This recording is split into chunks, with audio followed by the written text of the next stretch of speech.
जम्मू कश्मीर के अंदर टेलीविजन्स की बात करें तो वो पिछले काफ़ी लंबे समय से अपनी मांगों को लेकर प्रदर्शन कर रहे हैं। इसी के चलते एक बार फिर टेलीविजन सड़कों पे आए, जिसके बाद पुलिस के द्वारा उन्हें लाठियां बांधी गई।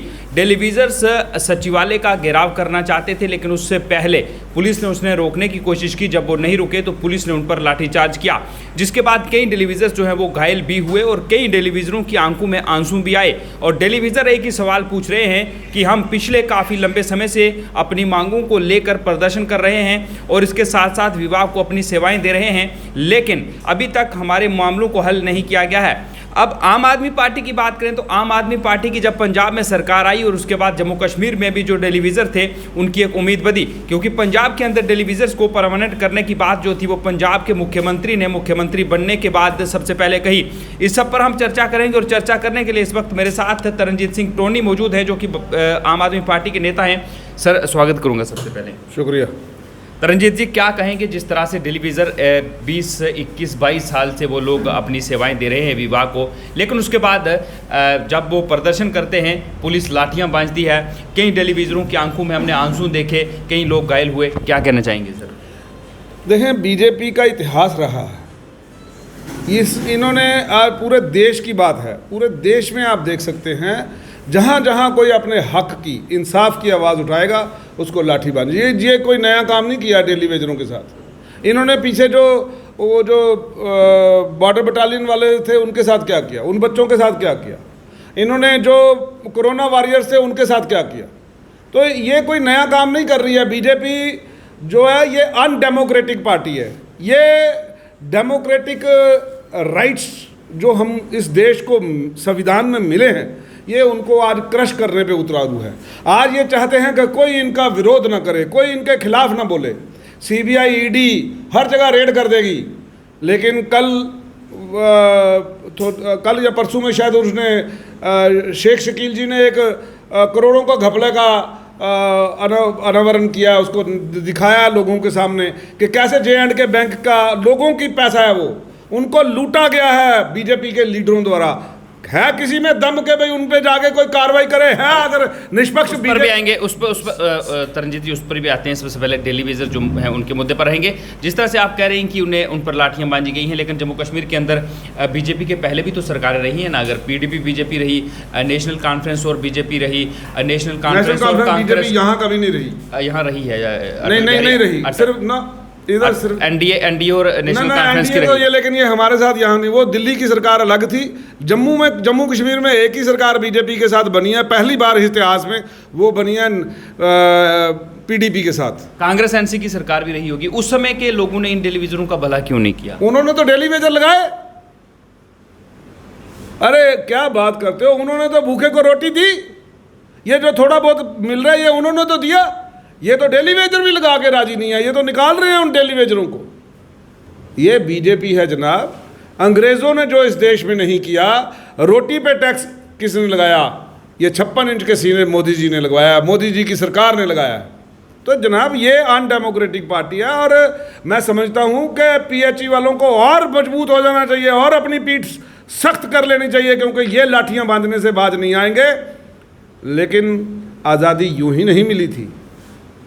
अभी लड़के बोल रहे थे ना कि बड़ा खूबसूरत था ये जो बटालियन वाले लड़के थे, BSF बटालियन वाले, बॉर्डर बटालियन वाले, बॉर्डर बटालियन वाले लड़के थे, उन्होंने और बाकी भी पूरे देश भर में आज ये नारा बड़ा गूंज रहा है कि निकलो बाहर मकानों से, जंग लड़ो मैदानों में, पहले लड़े थे गोरों से, अब लड़ेंगे चोरों से। अब ये देश की दूसरी आज़ादी की जंग होगी। आपको अपने इंस्टीट्यूशन को आज़ाद कराना है। हर चीज़ कंप्रोमाइज़ हो चुकी है और बीजेपी से उम्मीद ही मत रखो, तवक्को ही मत रखो। तमाम जुमले होंगे, इनको बड़ी बार टेलीविजनों को जाके चाय पिलवाई लेफ्टिनेंट गवर्नर के पास, बीजेपी के दफ्तरों में बुला के फिर उनको बार बार बोला गया, जलील कर रहे हैं ये उन लोगों को। हम सख्ती से विरोध करते हैं, कंडेम करते हैं सरकार का ये लाठीचार्ज, ये अत्याचार, ये लगातार उनकी मारपीट। हम चाहते हैं कि इनका एकदम एक सल्यूशन निकाला जाए। जिनको आपने लाठियां बरसाई हैं लेफ्टिनेंट गवर्नर साहब, ये आपको फूल बरसाएंगे, आप सिर्फ इनको पक्का कर दें। सर, अगर बात करें युवाओं की, पहले तो युवाओं को रोज़गार मिल नहीं रहा। जब कोई पोस्टें आती हैं, कोई एग्ज़ाम होते हैं उसे क्रैश कर दिया जाता है, स्क्रैप कर दिया जाता है, उसमें गड़बड़ी हो जाती है, उसमें धांधली हो जाती है। ये बीजेपी सरकार जानबूझ के करा रही है, क्योंकि इनके पास अब नौकरियों को लगाने का और उनको तनख्वाह देने के पैसे ख़त्म हो चुके हैं। देश कंगाल होने की कगार पर खड़ा है, नई नौकरियां नहीं लग रही हैं। ये जानबूझ के ऐसी काम करते हैं। नहीं तो क्या वजह है कि इससे पहले कभी इतना फूल प्रूफ सिस्टम नहीं बना। अब कभी पर्चा लीक हो जाता है, पेपर लीक हो जाता है। भाई उनके लिए एक एग्जाम्पलरी पनिशमेंट क्यों नहीं मिलती?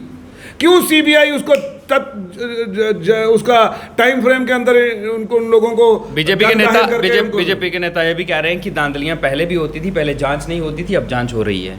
कुछ नहीं हो रही। जांच कराएं, फिर जो J&K बैंक में फ्रॉड हुआ है कराएं, अपने नेताओं पे भी कराएं। ये सिर्फ अपोजिशन पे जांच होगी, जब खुद की बारी आएगी तो बस जांच होगी इनको साफ करने के लिए। इनके दामन पे जो दाग लगे हैं उस दामन को साफ करने के लिए सीबीआई आएगी, या इन्वेस्टिगेशन होगी, या तहकीकात होगी।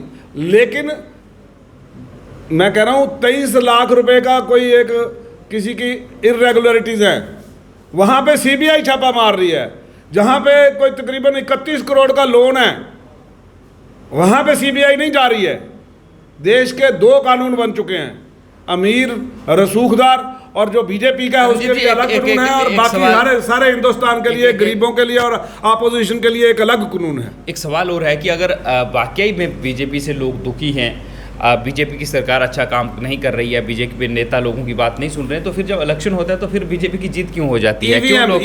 ईवीएम है उनके हाथ में, सत्ता की चाबी है ईवीएम के थ्रू। ईवीएम में घपला होता है, क्यों नहीं रिप्लेस करते? पंजाब इसलिए कि उनको मालूम था जनाब कि वहाँ वो नहीं आ सकते, वहाँ के लोग विद्रोही हैं, वो सड़कें दूसरे दिन पटरियां उखाड़ के धरने देंगे। दिल्ली में ईवीएम काम नहीं आया। मैं कह रहा हूँ ना जनाब, ये 2-4 आम आदमी पार्टी की सरकार 2-4 जगह छोड़, उसको कहाँ चलने दे रहे हैं? आज वहाँ पे सत्येंद्र जैन जी को 3 महीने से ऊपर रखे हो गया। जो पैसा मिला 2,59,000 जो है वो अकाउंटेड मनी है, उसके बावजूद उसको अंदर रखा है। वो जो लिकर पॉलिसी पे जहाँ पे 1400 करोड़ रुपए के करीब फायदा हुआ दिल्ली सरकार को, वहाँ पे सीबीआई है। यहाँ जो जम्मू कश्मीर में लिकर पॉलिसी है, इससे रेवेन्यू का लॉस करोड़ों में हो गया है, यहाँ पे कोई सीबीआई नहीं कर रही। एक और सवाल करूंगा, फाइनेंस अकाउंट असिस्टेंट के उम्मीदवार काफ़ी दिनों से अपने धरने प्रदर्शन पर बैठे हुए हैं प्रेस क्लब के बाहर।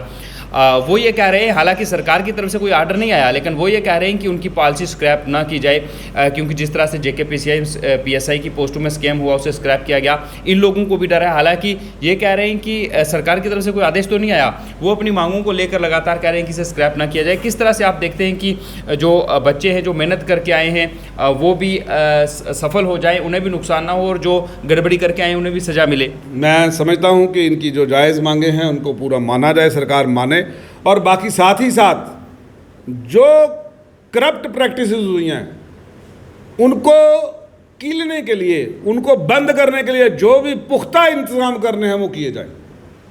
आपको लगता नहीं कि उन सरकारी अधिकारियों पर, जो लोग इसमें शामिल हैं, उन पर भी कार्रवाई? मैं कहता हूं दे शुड बी टर्मिनेटेड, उनको डेडवुड में डाल के टर्मिनेट कर दें, चाहे वो पुलिस के घपले में है, चाहे वो किसी भी घपले में है, उनको टर्मिनेट कर दिया जाए।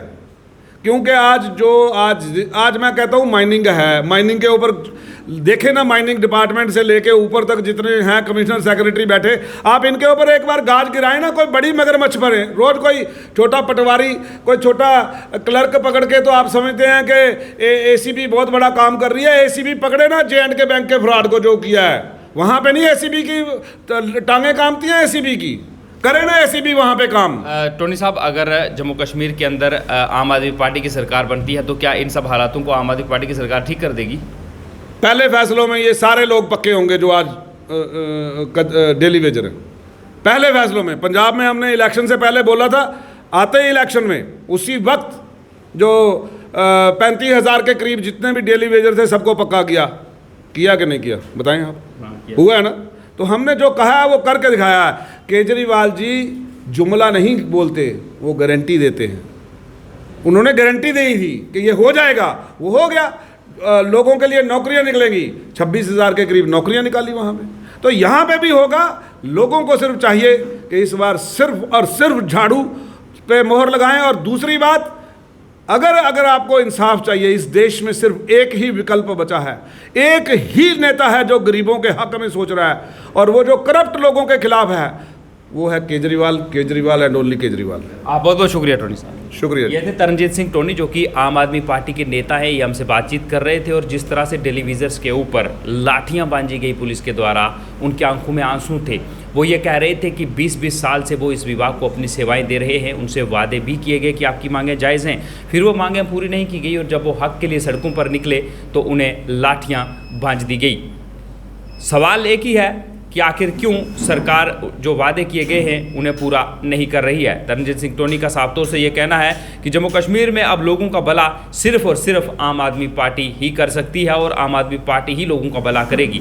अब देखना यह है कि क्या लोग आम आदमी पार्टी पर विश्वास करेंगे, और अगर विश्वास करेंगे तो क्या आम आदमी पार्टी लोगों की उम्मीदों पर खरा हमने 2 उतरेगी स्टेटों या में करके नहीं। दिखाया है, तो विश्वास तो करने के लिए तो हमने सारे हालात पैदा किए।